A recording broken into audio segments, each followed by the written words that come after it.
Okay, so you might think you need a pricey gym membership or a basement full of bulky equipment to get into great shape, right? Well, think again. Let's dive right into this explainer. We're teaming up with certified health coach Ali Hiller and tapping into some top personal trainers to show you exactly how to build a rock-solid, sustainable fitness habit, literally right in your own living room. If kicking off a fitness journey feels a bit overwhelming, don't sweat it. We're breaking this down into 4 completely manageable pieces today. Your at-home routine, the best exercises to do, how to sneak fitness into your day, and finally, fueling your fitness journey. All right, part 1, your at-home routine, building a safe foundation. Getting this solid baseline down is absolutely crucial. It's your very first step to building real confidence. Okay, so every single time you work out, you really need to follow these 3 steps. It's the anatomy of a safe workout. Step 1, a quick 5 to 10 minute warm-up. You've got to get that blood pumping to reduce the risk of injury. We're talking basic jumping jacks, arm circles, or hey, even just dancing around your kitchen. Then you move into the meat of it, your cardio and strength session. And finally, and I know people skip this way too often, you absolutely must end with a 5 to 10 minute cool down. Dialing your run back to a slow walk or doing some gentle stretches prevents cramping and keeps you from getting dizzy while your heart rate comes back down to earth. Now, for the cardio portion of your routine, your magic number is 30. You're aiming for 30 minutes of aerobic activity 5 to 7 days a week. It gets the heart rate up, improves cardiovascular fitness, the whole shebang. But listen, if a solid 30-minute block sounds a little intimidating right now, no worries. Just break it down. 3 easy 10-minute sessions throughout the day work just as well. It all adds up, and honestly, your heart won't know the difference. So while cardio is fantastic for your heart, building muscle is just as vital. And here's the good news. To build muscle and endurance properly, you only need to commit to strength training exactly 2 times a week. That's it. This resistance training is what actually makes you stronger over time. And since we're focusing on the basics, sticking to exercises that work multiple muscles at once is going to give you the absolute biggest bang for your buck. Coach Hiller reminds us here that intention is literally everything. You've got to set specific, achievable goals. Just saying, hey, I want to get fit. Well, that's a bit too vague. Instead, try something like, I want to lose 5 pounds, or I want to run a 5K. Once you have that, break it down into bite-sized tasks. Running a 5K? Maybe your goal this week is just to jog for 10 minutes, 3 times. Schedule those sessions into your day just like you would a doctor's appointment. And absolutely do not forget to log your progress. You've got to celebrate those wins and keep that momentum going.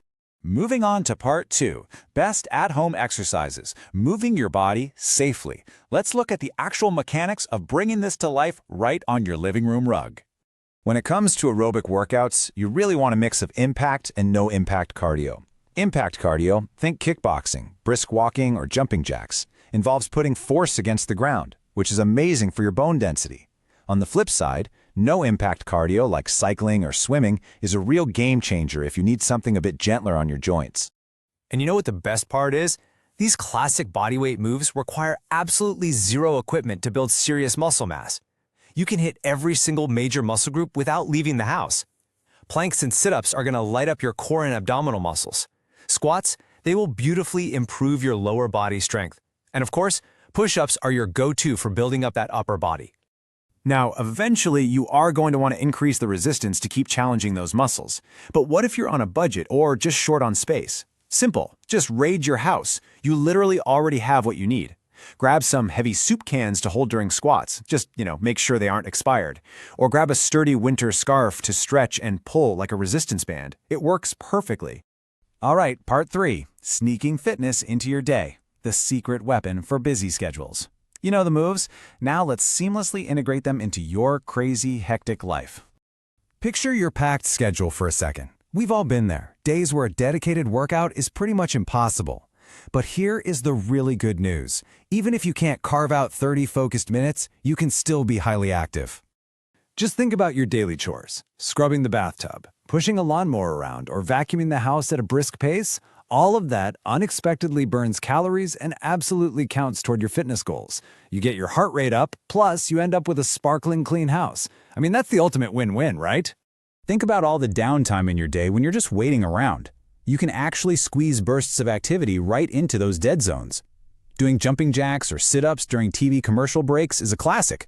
Or, if you're stuck on a seemingly endless phone call, grab a small weight or one of those soup cans we talked about and just pump your arms while you chat. You can even stay active when you're literally anchored to one spot. Why not sneak in a few deep squats while brushing your teeth in front of the mirror? Or do some calf raises while you're standing at the stove cooking dinner?